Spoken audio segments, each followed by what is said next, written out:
Hi hello friends, ఈరోజైతే అవ్వ సజ్జ సంగటి చేస్తుందండి. సజ్జలు తీసుకొచ్చి మిషన్కి పట్టించి కచ్చాపచ్చాగా ఒక గ్లాస్ పిండి వేసి ఒక 4 గ్లాసులు వాటర్ అయితే పోసి ఈ విధంగా సజ్జ సంగటి చేస్తుంది. ఇది మనుషులకు కాదండి, బర్రెకి చేస్తుంది.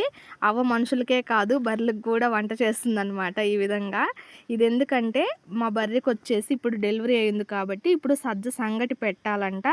పెడితే అది డెలివరీ అయింది కాబట్టి కొంచెం ఫిట్గా ఉంటుందంట. ప్లస్ పాలు కూడా బాగా ఇస్తుందంట.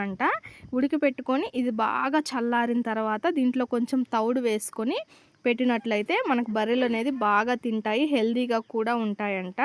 ఈ వీడియో మీకు నచ్చినట్లయితే లైక్ చేసి ఛానల్ని సబ్స్క్రైబ్ చేసుకొని కామెంట్ కూడా చేయండి. ఈ వీడియో యూజ్ అవుతుందా లేదా అనేది. ప్లీజ్ వీడియో నచ్చితే మాత్రం లైక్ చేసి సబ్స్క్రైబ్ చేసుకోవడం మర్చిపోవద్దు ఫ్రెండ్స్.